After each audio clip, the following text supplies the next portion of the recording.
this video, I'm walking you through how to do abductions and adductions with your feet wide. You may have noticed I've got another video on adductions and abductions with your feet close. They are similar in intention, but just depending on the person's posture, I might give one over the other, depending on the person in front of me. So for people who are particularly internally rotated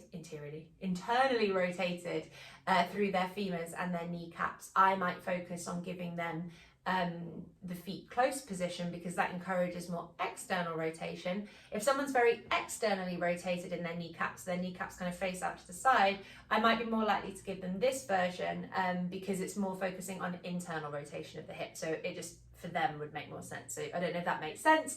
Try both versions, see which one works better for you, and do the one that feels better for you. That's really the only gauge that you need. The principles of it are very, very similar, but it's just that your feet are wider or closer depending on which one you're doing. So we're going to do abductions and adductions with your feet wide.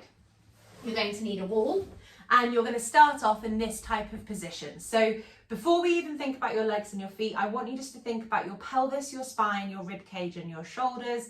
Everything in your upper body is relaxed and it settles onto the floor. You're not actively pushing your lower back onto the floor or squeezing your abdominals. Everything relaxes up here, but you do want to keep your pelvis grounded on the floor from left to right and up and down. So notice if you think that one side of your pelvis might be lifting off the floor slightly, or if you feel like the bottom part of your pelvis is kind of tucking under and lifting up, you're trying to get yourself in a position where the pelvis, spine, ribcage and shoulders are all grounded, and that will be dependent really on how close you are to the wall and maybe like how high your feet are and stuff. So there's an optimal way of doing this, but depending on your body, you might have to like modify it slightly, but do focus on being grounded through this upper body and totally relaxed. We are focusing on our feet, our legs and our hips today.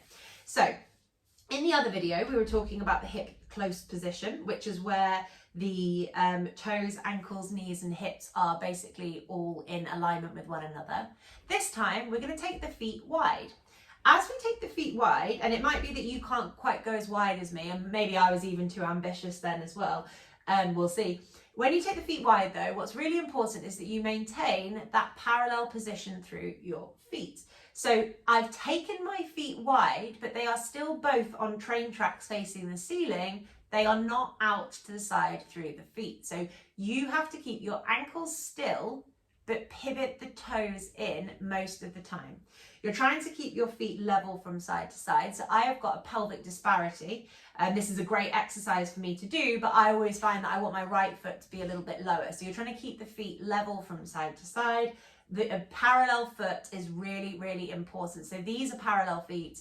These are not parallel feet. They are facing in the same direction as sort of what your knees and your I'm not making any sense.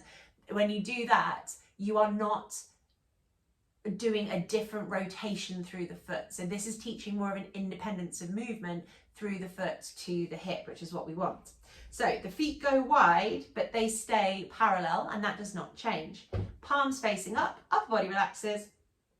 And we're going to gently bring our knees together like so. Notice there that my feet still stay parallel. So as I bring my knees closer, the feet are not doing that. And if that happens, you've probably gone too far. So you might just need to stay here and work in that range of movement. It doesn't matter if the knees don't touch, if you are compensating to achieve it. So you're better off just doing this properly, focusing on the parallel foot position, than you are trying to get the knees to touch and losing the feet. So when you're bringing the feet together, the feet stay flush to the wall. The outside edge do not lift off.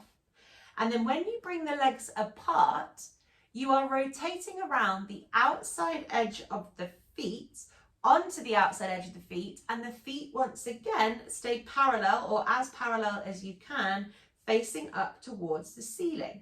So if you go too fast and you don't focus and concentrate, which happens a lot in this exercise, people think it's easy so they rush it, but it's actually really quite hard, is if you take your knees out too quickly or too wide, you're going to lose the foot position. So can you see there how my feet are no longer parallel? They're off out to the side. We are trying to keep the toes above the ankles. And actually I can see myself in the video just how like wonky I am through my legs. I find that I need to do this exercise more. It's a good one for me. So I am maintaining a little bit of work through my feet here to keep the feet in this position on the wall. The feet are active. They are not just flopping around and following what the knee is doing. So my toes are staying above the ankles. I'm on the outside edge of the foot. I'm gently rolling my knees together to touch them into the internal rotation. The feet are still parallel, they haven't done this. And then I'm going back out again, gently rocking out and keeping the toes above the ankles towards the ceiling in a parallel position.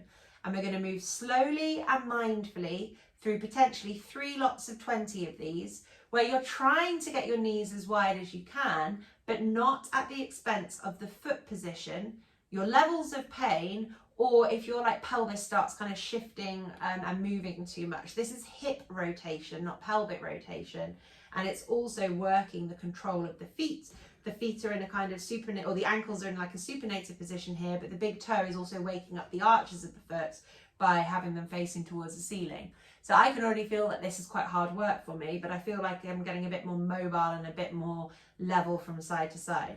So I'm going to say it again, the foot position here is absolutely critical. If you are rushing through, trying to open the knees up too much and not focusing on what your feet are doing, you are going to lose the impact of the exercise. The feet have to stay parallel. Yes, I'm moving onto the outside edge of the feet, but I am not shifting the toes relative to the ankles. So if you can hear swoosh, swoosh, swoosh, and if you can hear your feet moving around on the wall, you're going too fast and you're not concentrating on your foot position. So you shouldn't be able to hear your feet move against the wall. This is abductions and adductions with feet wide.